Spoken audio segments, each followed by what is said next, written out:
Whenever you rent or buy a video, you need to be sure that the film you choose is suitable for the audience at home. Do sit down. We're just about to have some tea. Ladies and gentlemen, please do not panic, but scream. Scream for your lives.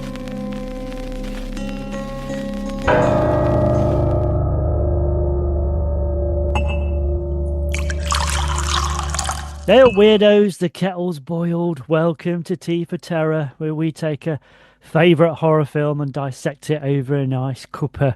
I'm your host, Andrew Graves, and my guest today is here to defile us with her lust. Welcome again, Barbie Wilde, my favourite Cenobite. Well, thanks for inviting me. It is always a pleasure chatting to you about my favorite films. Well, I'm glad to hear you say that because it's always a pleasure, never a chore, as they say. I think that the film you've chosen today is an absolute cracker. We'll get into that later on, and we'll have a bit of a catch up as well. But I've got to start off. Now, obviously, as I've said before, in the intro there, I always describe you as my favorite Cenobite, but obviously, you were obviously in Hellbound, Hellraiser 2, but obviously you've done so much in your career, and you've done all this kind of electronic dance stuff and the mime, various films and acting roles and all this kind of stuff. An enviable career, I think. But what we've not talked about before is possibly for me the highlight of your career, which is you on the Sooty Show. That's sorry. I love Clive Barker. I love all that stuff. Brilliant, fantastic, Hellraiser. But for me as a Brit growing up, there is none higher than Sooty. Okay, I need to tell you something. It's funny because my partner was in a band back in the day, and he was on oh God, I just remembered it now. I've forgotten it. Something Fox. It had a little fox. Okay. Do you remember that one? He was a puppet. Anyway, very similar to You mean Basil Brush? Basil Brush. Yes. He said, I never got recognized more than after being on the Basil Brush show. So you were on Basil Brush as well? No, he was Basil Brush. Oh, right. He was. I'm going to say, this is getting ridiculous. Walking down the street and somebody yelling, I saw you on Sooty. I said, what are you doing watching Sooty? You're 35. But no, it was just, I had no idea it was so revered, you see, because I'm, grew up in America, Canada. And so my agent said, listen, you've got to audition for the Sooty Show. And I went, what's that? It's the puppet show. Everybody loves it. Oh, okay. And at that time, I had a sort of a little mime thing because it was coming out of the 80s. And it was still the 80s, but I was with Shock. I'd done Drawing in Space with Tim as a sort of hardcore mime sort of show before Shock. And then after Shock, I was sort of doing random roboting. If that makes any sense. And I had a little cabaret thing called Mime Over Muscle, where I was with a muscle builder called Steve Osden.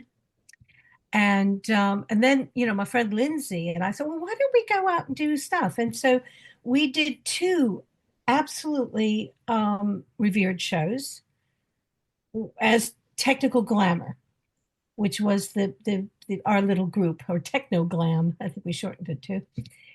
We did Sooty, and we did the Morecambe and Wise show. Wow. Exactly. And at the same time I was about to film it, my folks had decided to come over. So I drove them down to Devon because my father wanted to do trout fishing in this lake or something. And I had to, and nobody talked to us at this snooty little hotel. We were just these horrible Yanks, although they're Canadian. So am I, in a corner. And I had the blue hair, of course. I was wearing this black military jumpsuit. Anyway, so I headed back to drive back to whatever train station I had to go to. And I had disappeared. And then sort of my the guy behind the desk said, "Oh, where's your daughter with the strange blue hair?" He said, "Oh, she had to go back up to London. She's filming the Morecambe and Wise show." Oh, how things changed. They came back and they were just like the center of this crowd. And they were yakking away. And but doing Morecambe and Wise was hilarious. And Eric Morecambe got a bit of a crush on Lindsay, I think. But that was great. But the Sooty show, It's not what killed him, is it? no, that was much later. But the that was so interesting because, like I said, I didn't really know. And then we met Matthew and we met the Sweep and Sue and Sooty, and we basically taught them how to do the robot. But the beginning is that we did our did a little robotic bit, and pretended to be controlled by Matthew and his son, or the kid playing his son. And then they said, "Well, that's not very good. You know, they're obviously robots." And he said, "No, they're not. They're actually Barbie and Lindsay from Technical Glamour." You know, the little whistles of the oh, it was hilarious. And we had such a good time. And they treated us very respectfully. And you know, I look back at that time, I just can't believe my hair because it's just this red thing on top of my head. Well, I'm, obviously joking about it, but I mean this in all seriousness. I mean, we talk about, I think this country, we have this thing, national treasures, whatever that means. And Yes. usually I will absolutely I will be the contrarian who, I don't think Stephen Fry is a national treasure. I don't think Paul McCartney's a national treasure, but Sooty absolutely is. It is a Because national it was treasure. it well, it's Yeah. just the thing with Sooty is it's just and Sooty and Sweep and all that, and particularly with Matthew Corbett and Harry Yeah. Corbett before, his dad. Yeah. Um, it for me, because I remember coming home from, because Sooty went on for years and years and years, and I remember Oh, coming home from school when I was like, I was 15, 16, coming home from school. I'd still watch Sooty, and I'd be absolutely no, I'd have no shame in watching Sooty because it was, and I'd watch it now because it's the humor it's not a kid show. It's just funny. I don't care who you are. If you're not laughing at Sweep, Sweep is a fucking comedy genius. Sweep is yes. incredible. Yes. I have to say that I love watching that show. I haven't seen that many of the other ones. I mean, our childhood is very different because I used to watch Rush Home every day and watch Dark Shadows, which was Yes, a yes, yes. soap opera every day, but instead of sort of pregnant teens and, Vamps. sad it was vampires and Frankenstein like creatures and werewolves and witches. It was entrancing. But my favorite, I think, what was my favorite kid show when I was a kid? Oh, I guess it was Sesame Street, actually. That was what I kind of grew up on. Again, I think, Sesame Street, because I think Sooty Show and things like Sesame Street, the one thing they didn't really do, which kids hate, is talk down to you. You were part of the gang. You were in it, that's why it kind of it migrates. It's not just a kids show. It's a universal thing because anybody can watch Sesame Street and anybody can watch Sooty and be entertained by it because it's the Exactly. humor is exactly the same. They're not trying to patronize you. The moment you start patronizing kids or anybody really, that's when people. Oh, they know. Yeah, they absolutely not. And that's why I think one of the best children's films, animated films that's come out, of recent memory. I mean, it's not the most recent one. I mean, I think the last animated film I saw was Coco, which is got an interesting tie-in, of course, with today's film because it's set in Mexico, so Day of the Dead thing. But the was The Incredibles, Yeah, yeah. and that had a two-level humor of aiming at the adults. They're sitting there with their kids and at the kids. Same with Shrek. And I think it's wonderful that animated films are doing that. But although when you think back, though, we had a couple years ago, we decided to re-traumatize ourselves while Mm. Mm. Mm. Mm. Mm. Mm. Mm. Mm. Mm. Mm. Mm. Mm. Mm. watching Bambi, Dumbo, Yeah, yeah, yeah. I mean, that Dumbo, I was weeping during Dumbo, and I was just this, and it is, and Bambi, of course, he's sitting there in the cinema as a little kid, and you see this mom dying, and you go, Bambi's mother's dead. I didn't know mothers could die. Mm. And it's just Yeah, kind of, yeah. they weren't aiming down then. Oh, it's also, I mean, for us, it was, I mean, obviously this went worldwide as well, but for, Watership Down, that's, oh, Yeah, Jesus, I mean, yeah, Christ, that's a hard watch now as a 55-year-old man. That's a hard watch. yeah, I think I'll speak for myself, but I grew up in we've touched upon it many times on this show, but 70s and 80s, it was, a lot of kid shows they were kind of kiddled. They weren't going for they weren't as careful as they are now. They were just, yeah. if you watch things like Children of the Stones or Ace of Wands or all these were actual TV shows aimed at kids, were very Mm. disturbing, but brilliant, and I'm glad that I kind of went through that and I didn't have to sit through stuff that was just patronizing or just pandering to me. I wanted to No, be no, straight. it's interesting because growing up in the 60s and 70s, my father was this huge sci-fi fan. So they said, "Oh, one of the best writers, in the world has got a new TV series out, and they're repeating it, right? And it's called not new. It wasn't new then Yeah, because it yeah. started in the 50s, but it was called The Twilight Zone, and we go, wow, And so it was those were really disturbing stories, and we'd have dinner at 6 and watch it at 7, and then And the, the the same with The Outer Limits. and the thing with Twilight Zone, I mean, we did a Twilight Zone special on T for Terror as well a while back, and because I've always loved it, and it's always been, the original series is absolutely wonderful. But I also liked the kind of rehash they did in the 80s. I thought that's really underrated, I think. But Twilight Yeah, Zone then, as it went out, starting from the late 50s, you know, it. I know a lot of people compare things like Black Mirror and stuff like that, and I get that, and I like Black Mirror, but it's kind of an easier deal for someone like Charlie Brooker because he's actually aiming it at a particular audience, and it's going out on streaming sites or it used to go out on Channel 4 or whatever, and it's kind of your audience. Whereas Serling was putting that stuff out prime time, and he was getting away with it, and he was doing stuff that yeah, was unheard of. This was before the civil rights movement. He was putting these ideas across. He was a pacifist. He was such an incredible creative and a brilliant writer. And yeah, it's not as easy to do that, to put something across in prime time and almost get away with it. You yeah, know, people forget. I mean, this like 59, the Twilight Zone start. This is at the height of McCarthyism and the witch hunts and all this kind of stuff. To do that then, yeah. he had Jim some, Crow laws. yeah, exactly. He had some bollocks on him to do that. Yeah, but he also wrote the screenplay to one of my favorite films called 7 Days in May. He didn't come up with the original story, but he always had a moral core, which is sometimes lost in some other shows. And I think that that's one thing that all hats off to Gene Roddenberry. He also did have that. Mm. He was looking to a future where hopefully you would have a Black woman being the head of communications on a starship.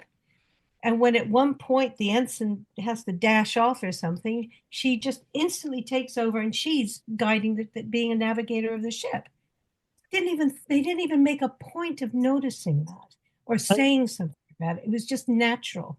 and And this is this is why I think that this is why it perplexes me sometimes. I mean, people are into what they're into, but it's when people say they don't like horror or they don't like science fiction. I think, but you're missing out on so much because science fiction and horror, particularly, they are always ahead of the game, I think.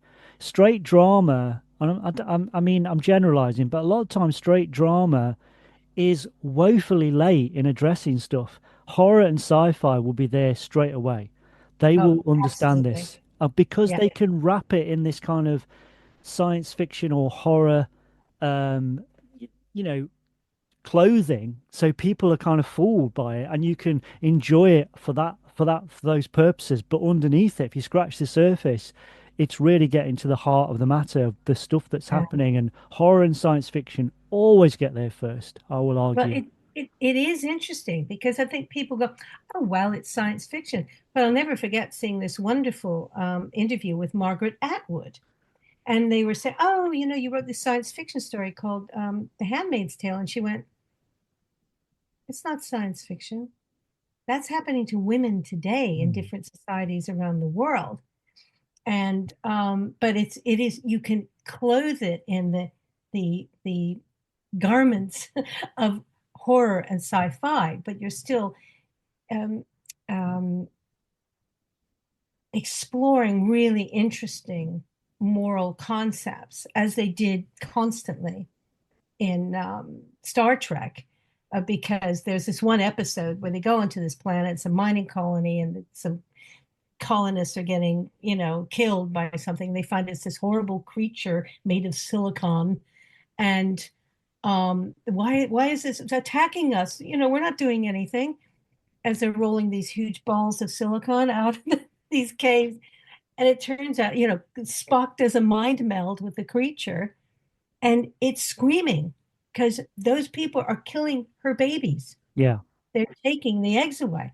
And it was like suddenly you see, oh, that's why she's doing this, and it's not just it's a she, and and it is, I just read about this episode today, I think it was. So that's why I'm thinking about it. But, yet again, it is sort of the moral core of these things. And oh my goodness, we've wandered away from Sooty. Sorry.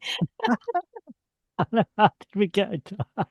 But Well, no, well, you can't accuse this show of not being able to do some giant tangents. You especially if know, you're talking to me, you know. But no, it is interesting, and I think but that's why these shows are so beloved, from Sooty to Star Trek and all these other things.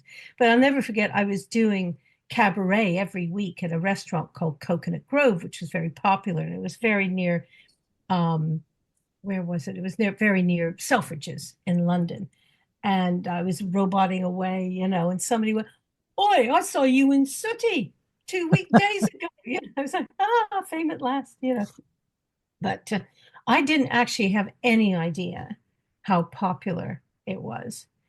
But I did know about Morecambe and Wise, and my father was hugely thrilled because he had they had got the BBC channel or something on cable back in the States. So he did see these kind of things. But it was a wonderful experience. And they were all very, very sweet people. And it's sort of like little treasured memories of working with certain people. And it's just always a pleasure. And you don't always get that, I have to no. say. Oh no, no.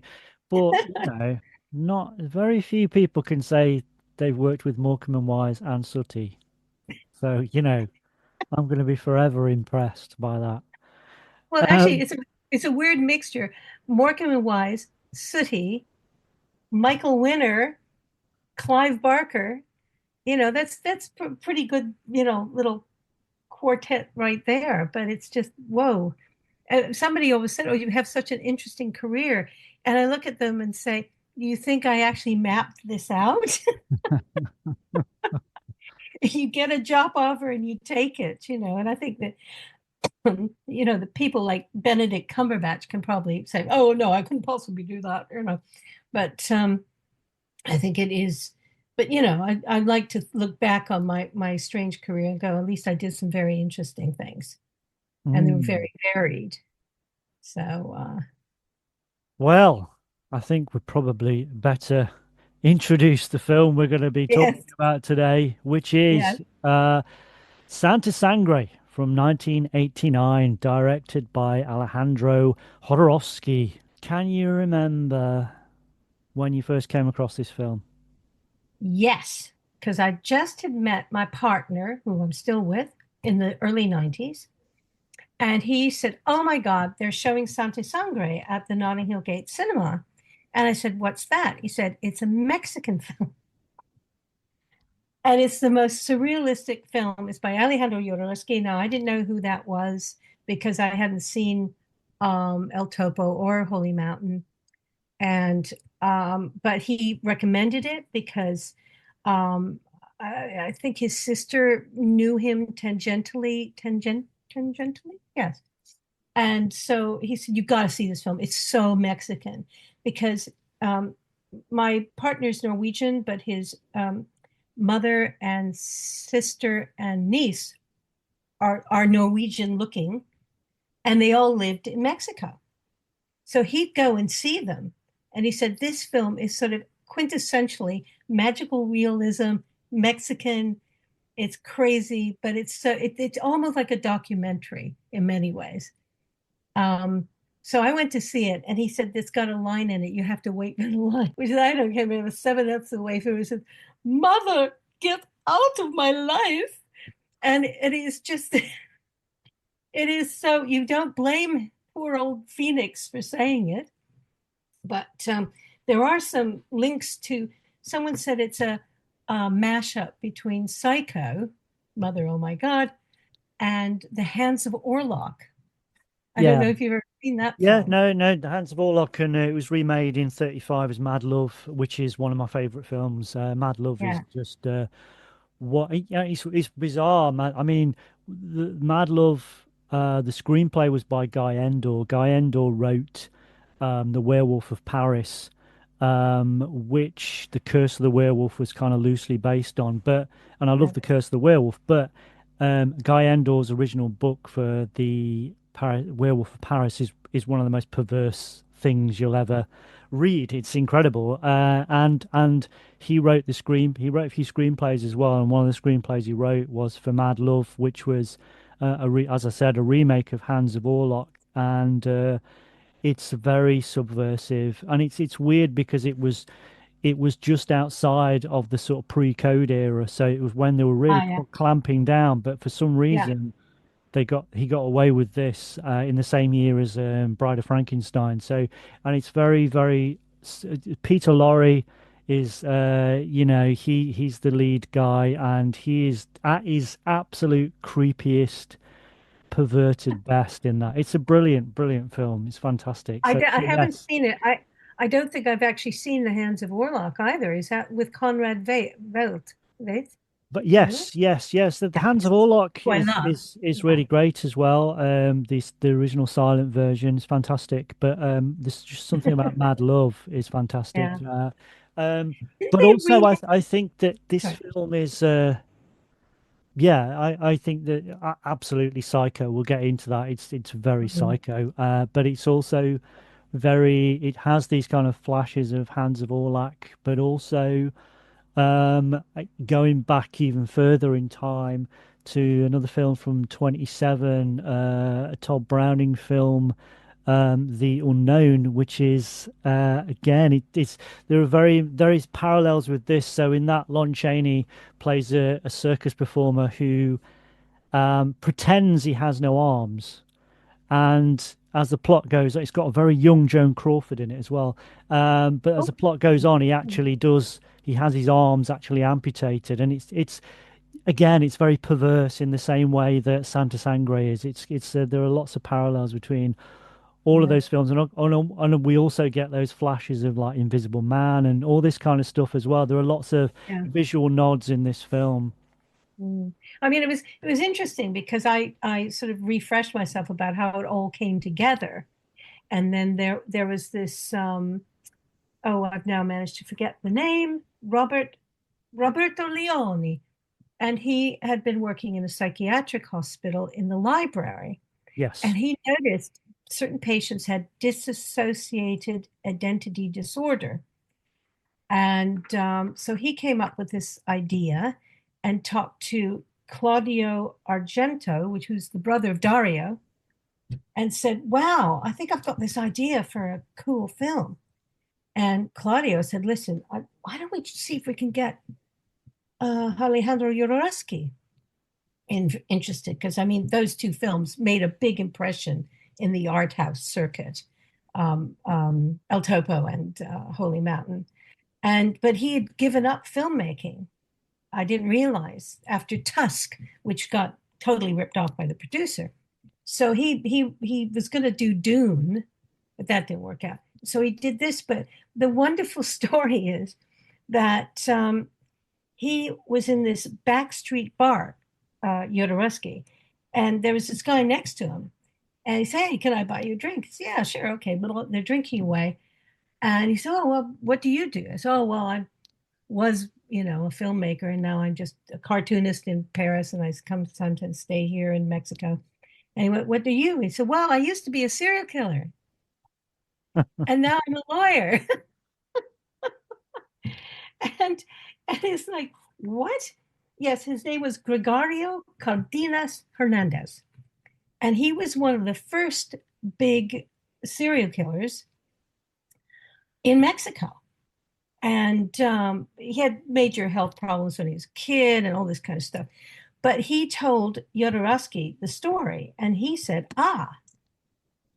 maybe I can work some of these elements into the original story by Roberto Leone. Sorry, keep it. And so this is how it all started together.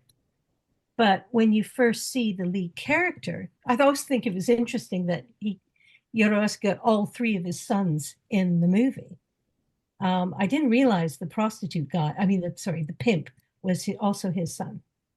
And but it is a fascinating look into Mexico and mental health and a relationship between a guy and his mother. I mean, I don't know if you know this, but Jodorowsky his family was Ukrainian Jewish. They moved to Chile.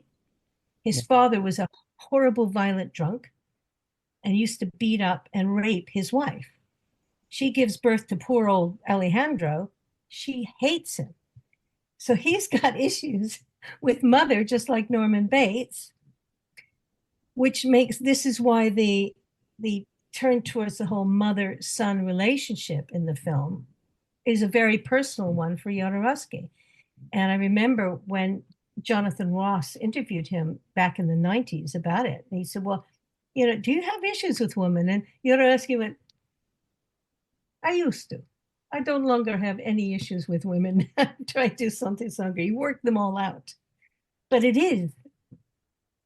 I mean, I don't know. I was trying to, last night when I couldn't get to sleep, trying to describe this movie. How do you describe this movie? And, it is surrealistic. It is, the journey of one person through,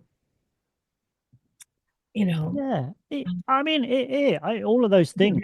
But I think that it's and this, I don't mean this in a negative way. I think in some ways, I think it's probably one of his most coherent films. It is very surreal. It is very strange, but in yes. comparison to Holy Mountain or El Topo, it's fairly Yeah. coherent in that sense. But Yeah. I think there is something about this as kind of cult and as favored by the sort of cult cinema type bunch that El Topo and Holy Mountain are. Like I said, there's always been something about this film which has been fascinated me even more. And I think there is something about it. It just kind of stand out. It's very Jodorowsky, but it's slightly different as well. And I think that some of that is to do with the influence of Claudio Argento. So Claudio Argento, as you said, was Dario's brother, and he produced a lot of those Dario Argento films. And as Mexican as this film is, I think it's very Italian as well. And it's got that kind of giallo sort of feel. It's more surreal than that, but it has a kind of Yeah. giallo feel as well. It's kind of got those Italian vibes, those Italian cult exploitation vibes going on as well. Yeah. And it all comes together in this weird, violent, strange, sexual, taut, really odd mix, which I absolutely love. And I think it's just all of kind of Jodorowsky's films are immensely colourful, but there's something, the moment someone says this film, I just see those blues and those reds, and I see the logo of the cult with the arms and all this kind of stuff. It's just implanted in my brain, and I Yeah. want to be in that cult so much, and I want the t-shirt and the robes. It's just I noticed it that last night. I mean, I've always noticed it, but she has even little cut off arms earrings, you know, which is very Mexican. But the fact that it all takes place the beginning of it, except the very beginning where he's in the mental institution, it all is set in a circus, and you get him as this baby magician. Dad is this corpulent poor guy Stockwell. He really chubbed out. He's the ringmaster and he's the knife thrower who's having an affair with a tattooed lady. Meanwhile, his mother, Phoenix's mother, is running this bizarre cult that venerates this poor young girl who was raped. And when she was fighting off a rapist, they cut her arms off. And, the little makeshift church is getting destroyed, and he's trying to, and then there's the elephant's funeral. And you just try to say, okay, what is the plot here? But it is a plot. You follow it perfectly. There is a narrative arc to this film. well, But, I mean, the elephant stuff. I mean, the elephant's funeral, but when the elephant is actually dying, you see the blood coming out the trunk. I mean, obviously, blood is a key, and red is a key factor throughout this film, hence yeah, the name. But the elephant dies after he witnesses, his one of his parents having an affair, and it's this idea that sex is constantly equated with violence, and also the death of the yeah, violence can be the death of the elephant can be seen as a kind of death of childhood, the end of childhood, and this kind of loss of innocence. And yeah, it's just yeah. there's so many layers to this film.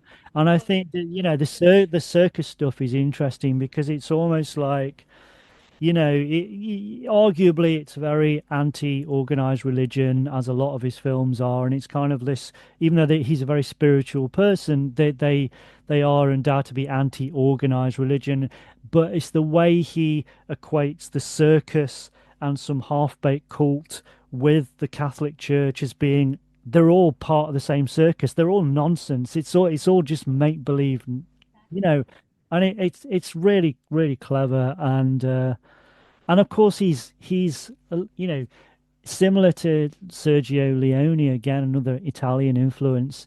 This he's very obsessed with kind of close-ups and faces and these characters that are on the periphery. But I think he takes it one step further because the I first came across this film years ago. I was writing this book, which was kind of it was kind of about it was like a murder thing. It was like a serial killer, but a serial killer was picking off ex circus freaks, so it's that kind of thing. Uh-huh. And so I was researching that, and I got into researching a lot about so-called freak cinema. In freak cinema is in cinema that's on the periphery of normal cinema, but also films that deal with, actual sort of freaks and sort of, differently abled people and things like that. And there was a book that I got called Inside Terrordome, which is all about kind of freak cinema. And on the front cover of that book was a scene from Santa Sangre. And Right. the person who'd written the book clearly loved that film. And it absolutely fascinated me since then. And it was the first Jodorowsky film that I saw. Most people see El Topo and things, but this was the Yeah. first one I Same saw here. because you Yeah. couldn't you couldn't see El Topo. I remember Channel 4 years ago, they showed a very rare screening of El Topo because you just couldn't see it, you couldn't get it, you couldn't just walk into your local video shop and get El Topo. So that was the first time I saw that, but it was after I saw Santa Sangre. Yeah. And so Santa Sangre's always had more of a I like the other stuff, but this has always had much more of an impact on me. Yeah. But the other thing is that sometimes horror films could get away with having performances that aren't so hot, which has changed now because you have now people like Toni Collette and um, uh, what's his name? Oh my God. English Hugh Grant doing horror films, and the acting is really solid. The acting is so solid. I mean, the actress whose name, escapes me, who plays Concha, his mother, I mean, what a performance. I mean, I think she's actually won awards for other films. And everybody is pitch perfect in this film. The little girl who's the mime artist, and the tattooed lady who's this hideously cruel being, but rather magnificent in her appearance. But just even the clowns, right, who are the little boy's friends. That's probably the only film that I've ever seen where clowns aren't scary, except the one where Jimmy Stewart played a clown, which is can't remember what that one was, but it is. Just everybody is so wonderful in this film. And it's so, as I said, it's so Mexican. And I actually went to Mexico later with my partner to see his family. And it just seemed to just have captured all this, the sights, the sounds, the smells, the colors. And I think it's a masterpiece. And it's a shame that he hasn't made many films over the years, but I think this is, of course, I haven't really seen his other films, but I think it's magnificent. And the music as well is so wonderful. A choice between Simon Boswell's compositions, which are like almost very heavily electronic, and then, folk music and stuff like that. But, it doesn't short on the violence. It's actually very graphic. Yeah, it is. And especially that scene where his mother throws acid on his father's private parts. I think we're all crossing our legs at that one. He had that one coming though, I think, to be Oh fair. gosh, but obviously that guy, Guy Madison, has been in like 100 film and TV shows. He was very sort of venerable American actor. He was representing Jodorowsky's dad, probably, because he was violent, mesmerizing these women, and the knife throwing thing, and it is very perverse. This film, I think. So yeah, I mean, the crux of this film, at the heart of it, it is about this. I mean, it's a coming of age film in a much more surreal, bizarre way. It's more bloody and violent than most. It's surreal. It is kind of anti sort of organized religion, all those kind of things we talked about. But it's, the heart of it is this perverse, unhealthy relationship with his mother. Yeah, And even when he kind of breaks or tries to break away from this imagined relationship with his mother, um, he runs into the arms of a strong woman, a literal strong woman, as in like a woman who is strong in the circus, but more symbolically, a strong woman. He has to replace his mother with another strong female character, in other words. yeah, That's, I mean, it's just absolutely, it's layer upon layer upon layer of symbolism. I mean, you could study yeah, this film forever and you'd never really get to the bottom of it, but yeah. there's so much going on visually and symbolically, like, like the death of the elephant and the loss of innocence and the bloodletting, which could refer, and the color red, which is used throughout, but it also, and obviously the title, but it could refer to not just, you could refer that to, women's menstrual cycle. You could refer it to the blood of the murder that's happening, or the oppression of the people and the peasants in the film. Or you could, it's even this side, this kind of quasi-religious kind of aspects of the film as well. This kind of turning water into wine and the blood, the blood of Christ and all this kind of stuff. It just goes But on then, and on then and it's on. the Monsignor is like when at the very beginning of the film, the mom, who's a religious fanatic, um, they sort of give sort of like a baptism of a young girl who's wearing white, and then she's in, the red pool that's supposed to symbolize the young girl the sainted girl who died. And the Monsignor comes in and goes, "It's just paint. No, Yeah. it's holy blood. It's just paint." But anyway, but it is this the personal journey that poor Phoenix, after witnessing what he thinks is the mutilation of his mother, he absolutely thinks she must have survived.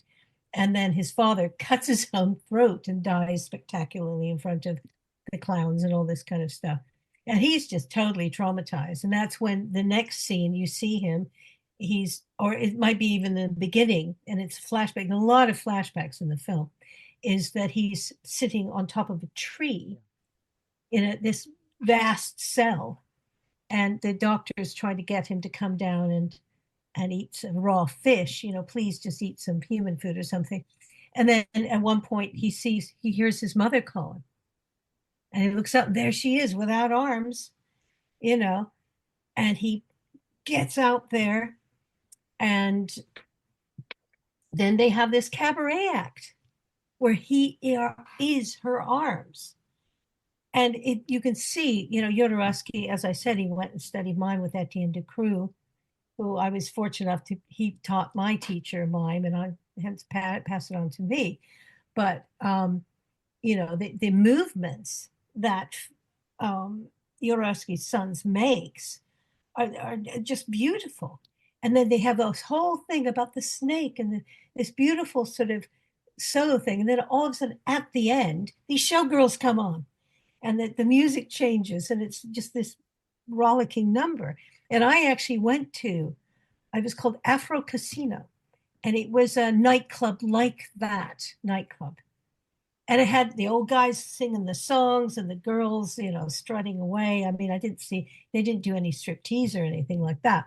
But it is, like I say, yet again, it's such a Mexican thing. But the whole story of how she is taking over him, which I suppose is, again, from the original story, the not gender, disassociated story, you actually think you're being controlled by someone else, or you have voices in your head, or what multi-personality disorder or stuff like that.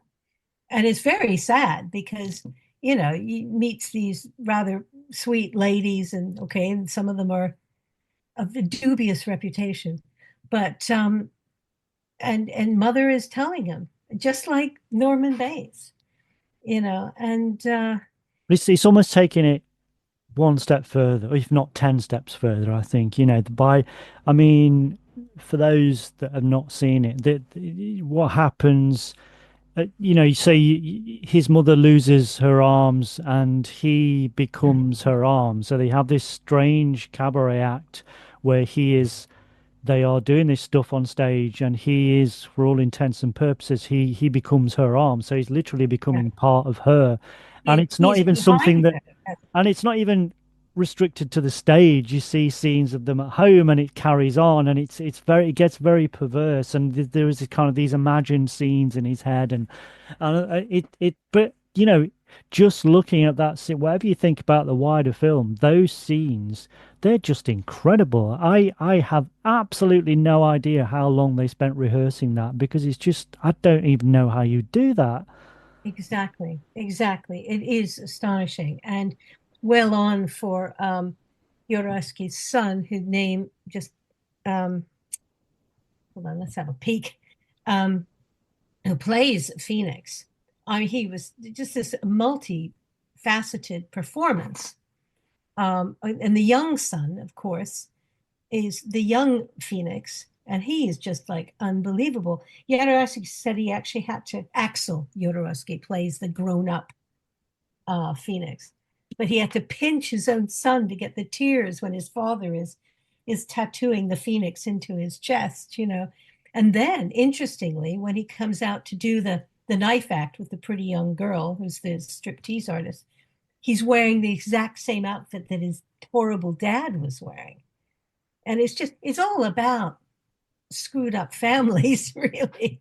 The the family dynamics in this film are just unbelievable, but also the reality. You see prostitutes, people drinking too much, um, constant music, which is very what it's like in Mexico. There's always music on almost every corner.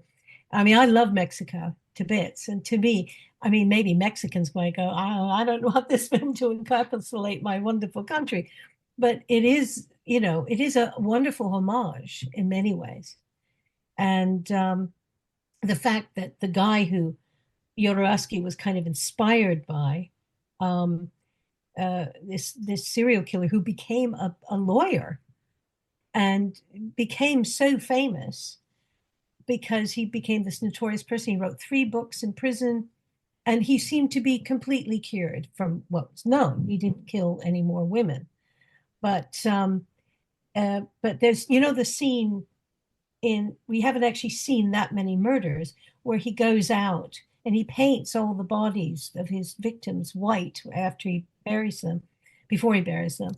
And then all of a sudden they're all coming out of the grave. Why did you kill us, Phoenix? And it turned out that in his back garden, and that's where this guy, Gregorio Cardenas Hernandez, buried his victims. That was one little homage to the story that Jodorowsky heard. But this was a nominee for Uncertain Regard Prize in Cannes. So that must have been great for Jodorowsky to get some kind of tip of the hat that he's sort of on the right way, and yet he never really equaled the kind of success of his first films afterwards, sadly. And also, I think it is similar, obviously his kind of his contemporary would be someone like David Lynch, David Lynch, because I think they're both. I don't think, God bless him, Lynch is gone now, but yeah, I don't think Lynch ever really saw himself as just a filmmaker. He was an artist, that's what he was. Yeah, And I think it's yeah, the same with Jodorowsky. If you look at his kind of biog, if you like, there are about, 15 different descriptions of himself before he gets to filmmaker. Screenwriter, he's a exactly. comic book writer, he's an artist, he's all this.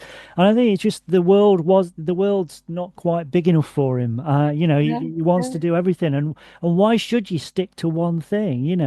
Well, If you exactly. And I think this is what's the problem with showbiz. And I just wanted to say one thing. He's also a professional tarot card reader, which I thought was wonderful, right? But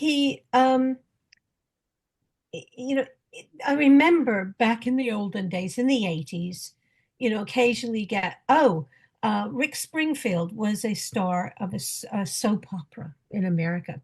And all of a sudden he's making pop tunes and he's a rock star. What? You can't do, no, you don't want to do that. You want to do it like this.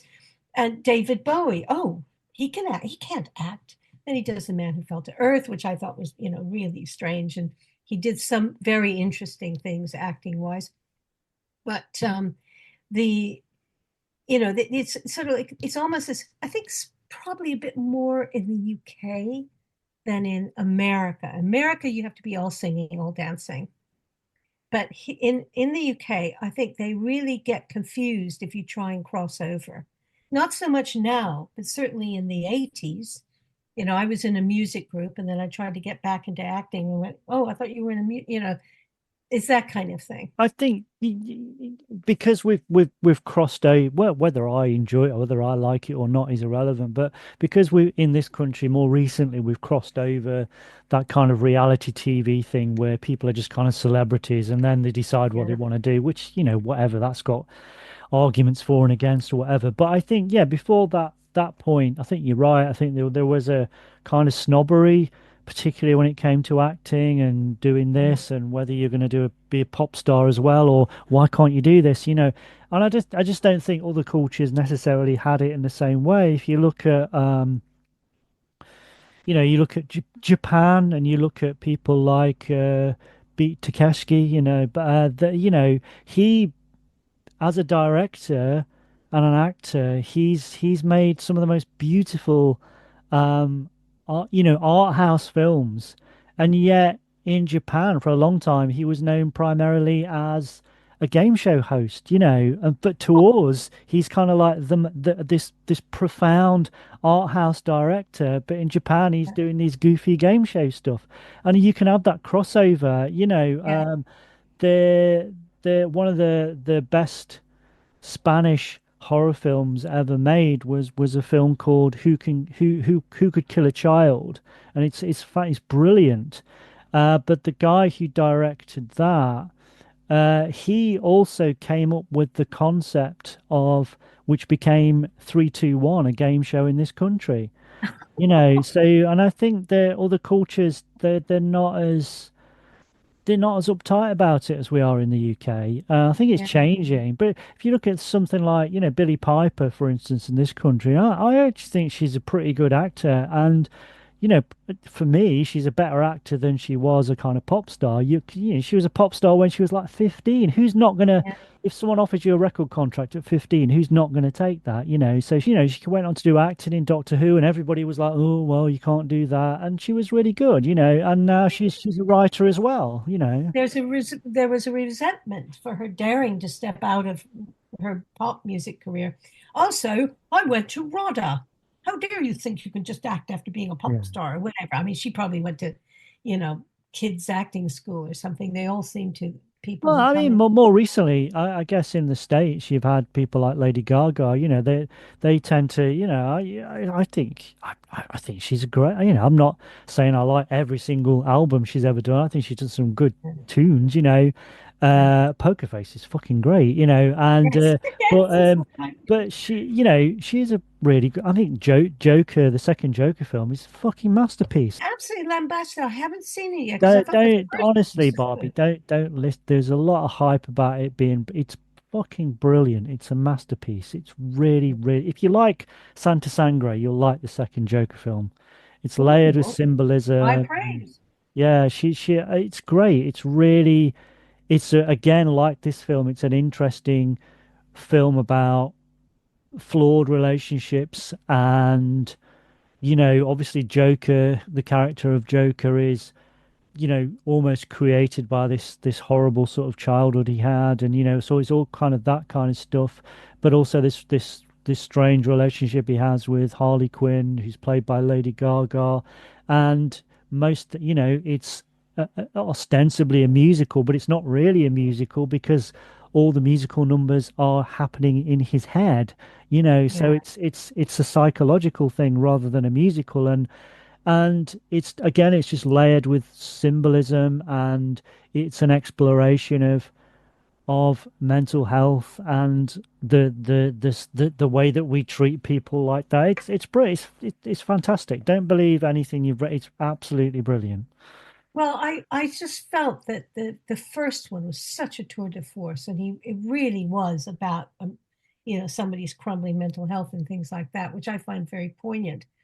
And so I will check it out because, of course, so is Sangre. But I just want to get back to Billie Piper. I didn't really know about her acting. I don't, please don't hate me. Oh, My last favorite Doctor Who was Tom Baker. I'm old school, and I remember seeing who is this actress who's playing sort of the Bride of Frankenstein and Penny Dreadful? It's Billie Piper. I mean, what a revelation that was. And she was fabulous. And so I think it's good that things are loosening up so much.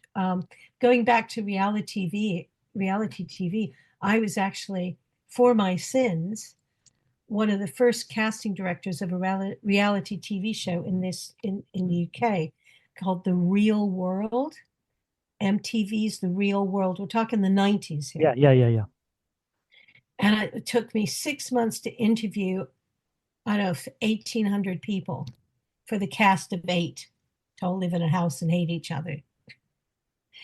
And it was like, I thought, is this going to be the beginning of the end of, because it's, Well, the I don't problem know. is, I mean, I can sit here as a middle-aged bloke, and I know you're lots of people my age who are into this kind of stuff, and they will moan, all reality TV, it's the end of the world. And I get it, there is this exploitation and stuff like this, but the other side of it for me is like, okay, in so like we're just saying, we've gone through the Rubicon, you can do different things, you can be a pop star and actor, and people don't now have this necessarily have the same hang-ups. However, what has changed again for the worse, and we're going back to the bad old days, is how the fuck do you get into entertainment or acting, especially if you're coming from a working class background?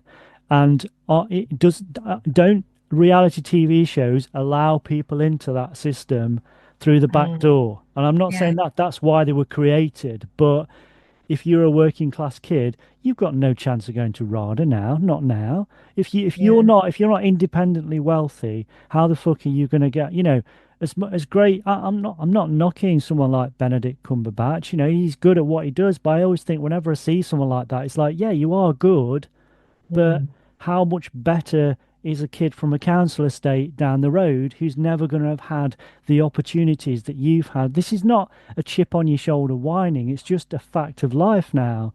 You yeah, can't yeah, get into it. I've managed to scrape a career as a freelance writer, and I've done it almost because I'm very fucking stubborn. But I was told always, growing up on a council estate, my dad was a miner, my mum was a dinner lady.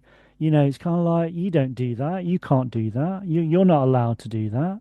yeah. And so I But think, that's very, very much part of, I fear, the UK. Because I'll never yeah, forget when I first came over in 77, and we had a lecture from the head of the program. Because I came over for 6 months, stayed a year, and then I got an offer to join a mime company. I went, I'm not going back to Syracuse University. And so, but we were warned. He said, listen, everyone keeps saying, might say to you, there's no more class system in this country. Don't listen to them. Be aware of it. And I thought, whoa, because we were so lucky because, this bunch of goofy Americans had teachers from RADA, Lambda, Weber Douglas.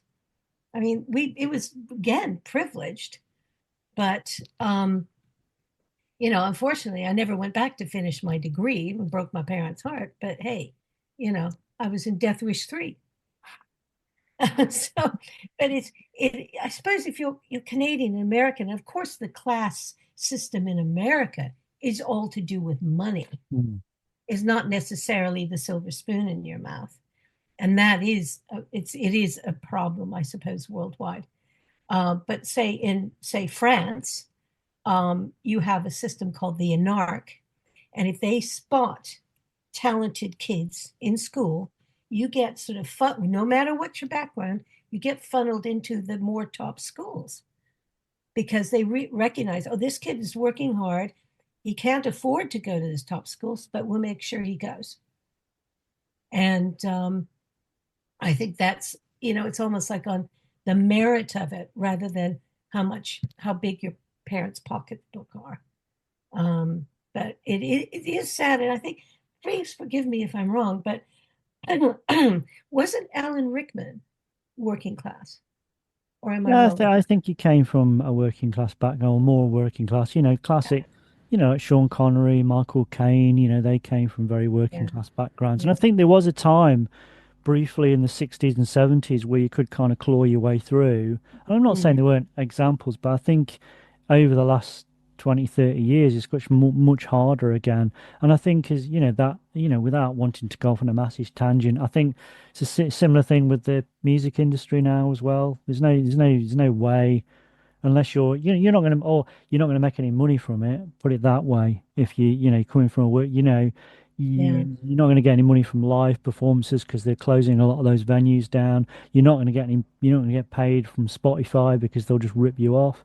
yeah. Unless you're independently wealthy already, you're not going to be able to sustain yourself. And it's just nuts. No, The Beatles are working class, yeah. And they started out, playing in a nightclub in Liverpool. But, I saw this terrible story about this band who came all the way from Hamburg to play in the UK, totally unknown, and they were turned away because they thought they had the right papers. Mm. They were, because of Brexit. And Mm. that's a shame. And, it is, I mean, I don't know. I just wish everybody could be happy and do what they wanted. And, in the words of Joseph Campbell, follow your bliss, you know, because you add to the joyousness of the universe if you can. But there's a lot of frustrated, unhappy people out there. And I think this is why certain bad things are happening. I don't want to get political, but that people feel, why didn't I get that? The entitlement thing, especially I think in the United States, because you always say that's the American dream, but sometimes it doesn't happen for people, and it many times it doesn't happen for people. Well, And I always liked with the American dream. I mean, I always like to.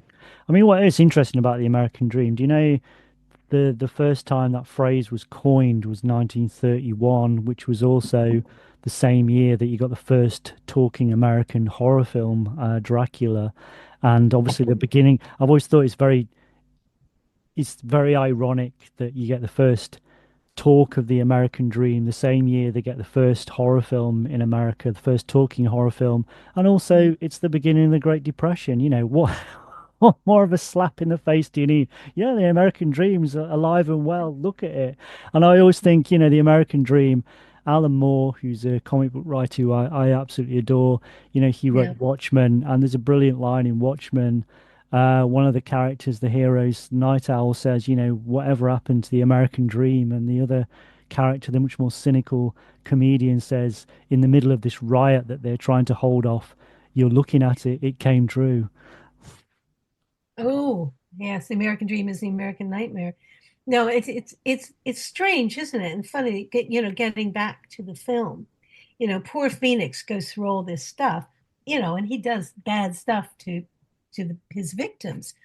But there's this one little moment when he realizes his mother has been exorcised, and the little mime girl rips the fake fingernails off his hands, and they come out, and because the little pharmacy lady came in and said, "Oh my God, horrible," she goes off and tells the police, and they say, "Hands up," and they put his hands up, and he just looks at his hands, and they're his hands again.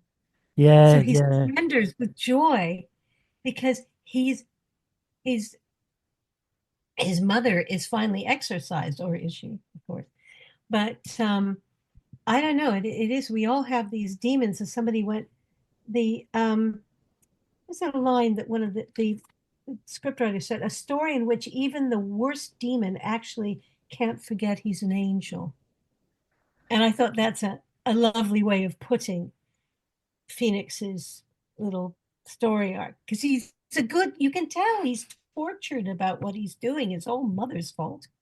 Um, And but I love the fact that it is the for all its artistry and all this brilliant symbolism and this there's a real intelligence going on. There's a real thought behind this, and it's so intricate and so bizarre at the same time. But I love the fact that it's still not it's still got these nods to other films, but they're not done in a crass way. They done it they're yes, done it with love, and they're done in a way that makes sense. The because I think that's problem with some modern uh Hollywood films is they want that ooh moment without actually putting any thought behind it, and it just yeah, becomes a quick thing, that will stick in the trailer to get you to see the film. But this, it's done with proper respect. The idea of the flashes we get, the Invisible Man kind of nods.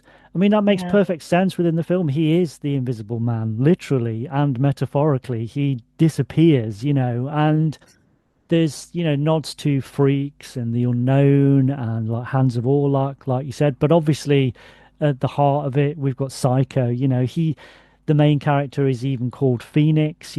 Psycho starts in Phoenix. The first thing oh you God, see in Psycho is Phoenix. I And never made that connection. yeah, and the Yeah, bird on his chest. It's all very sort of, this is Psycho, I don't want to say this because it sounds like a cliche, and I hate it when people say this, but I'm struggling for another sort of way to describe it. It is Psycho on acid, isn't it? It is, And of course, the birds at yeah. the beginning, you actually are in, one of the first shots is you. I mean, I don't know how he did this shot. It looks like maybe they did hang a camera on a trained bird because follow this phoenix to where the circuit, or no, where the church is, the little chapel that she's trying to defend against the bulldozers. And the shot, it's just floating like it's a bird. And then you see the bird, you know. And of course, what does Norman like to stuff? Yeah. So that's a little homage as well. But you do, no, it is magnificent, and I love the fact that there is this invisible man moment. And I'm just trying to think of there any other sort of films that you see any other references to films, but it is a horror film, Oh but it's yeah. real horror, just like Psycho, and Yeah, that's why I don't even know whether Jodorowsky would describe it as a horror film, but I kind of don't care because I think it is. I think it absolutely is a horror film, yeah, yeah, as Mark Commode once said, when Mark Commode would see something in a film and he'd take it to a director, and then the director would say, "No, I never intended that." And Mark Commode would say, "Well, you only made it. I watched it." Once it's out there, once it's out of the bag, films, as I'm, very keen on saying, films don't happen within a vacuum. They don't happen within a bubble. They are impacted by things. So all of this stuff is pouring into it. So whether you recognize it as a songwriter or a filmmaker or whatever, doesn't mean it's not there. So, just because you've made it doesn't mean you entirely own it, because some things will happen subconsciously which you're not aware of. yeah. So idiots like me can point it out Well, and I try. think I was thinking, how would I describe this film? And I wrote psychosexual, surrealistic art horror film. Because the elements of horror are in the blood count, body count, blood count.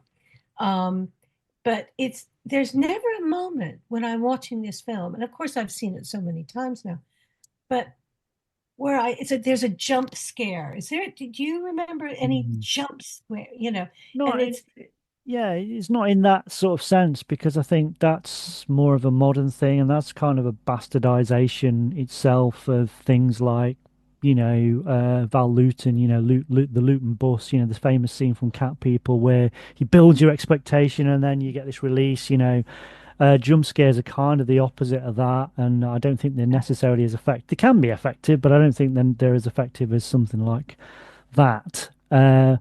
But I think, yeah, it's just I mean, I I would kind of describe, all of those things you've just said, but it's also like the plot and the structure, despite the fact that it's very surreal. I think the plot and the structure is kind of like, it's part giallo film, it's yeah, part 1930s pre-code film, it's part sort of Mexican spiritualist weirdo orgasmic sort of feel. It's all of these things. It's yeah, like you said, it's very difficult to describe. I mean, we could have just done a basic sort of rundown of the plot, but there's no point in doing that. You really have to sit, you've got to watch it.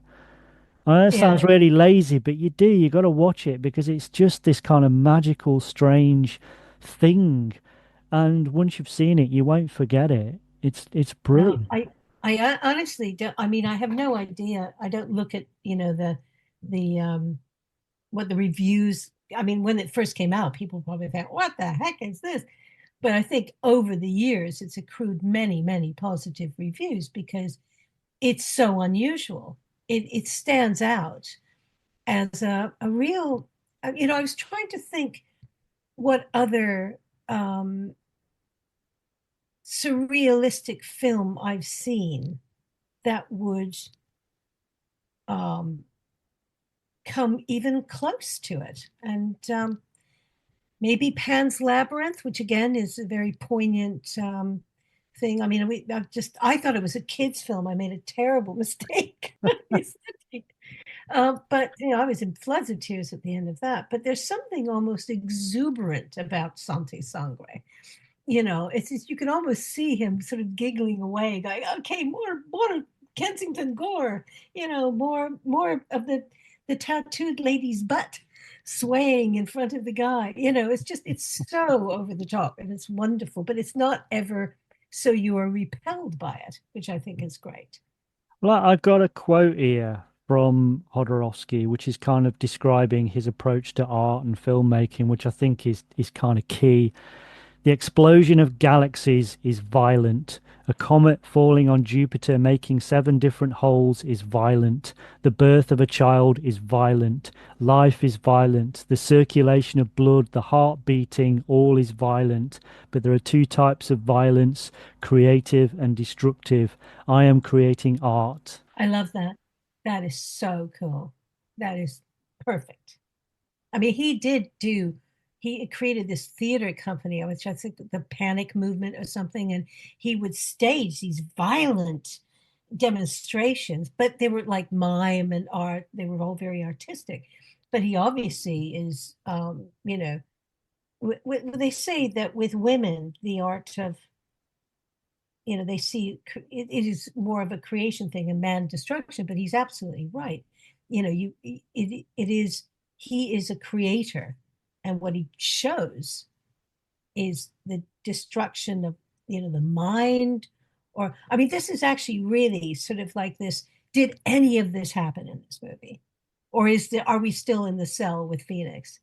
And that's the thing that don't quite think. I mean, like in Psycho, you think Mother is really Mother until the grand reveal. And that she does, because you can hear this creepy voice, and you think she does exist, but only in his mind. And it is, I don't know, to me, that was just perfect. I love that quote. Absolutely wonderful. Yeah, so I guess that's about all we have. Well, I mean, we could go on for another 3 hours, I think, talking about this film. All I would say is if you haven't seen it, I mean, please do go and check it out.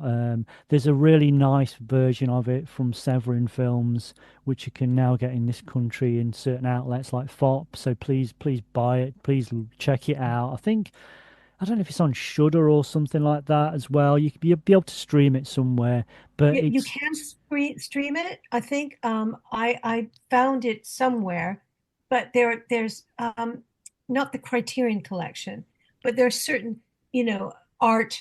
Yeah. Streaming It's out there. It is available. It's not like an obscure thing. You can find it. Yeah. And it's well worth checking out. It's an incredible film. Yeah. My favorite of his works, I think. Yeah. So it just remains for me to say thank you once again to Barbie Wilde for taking us on this journey from Sooty to Santa Sangria to Brexit and beyond. It's always, as I said at the beginning, it's always a pleasure, never a chore. Thank you very much, Barbie Wilde. Thank you, and it's just been delightful as always to chat to you. And I think the is kind of funny because, as we were both saying, this is a film that's hard to describe. But all I can say is go and see it. You can buy it on DVD, and will rock your mind. It really will.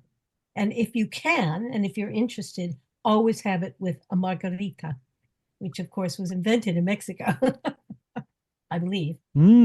So yes, thank you very much, Barbie. So remember to call round next time. Make yourself at home. You look like you're dying for a nice cup of tea for terror. And remember, my friend, future events such as these will affect you in the future.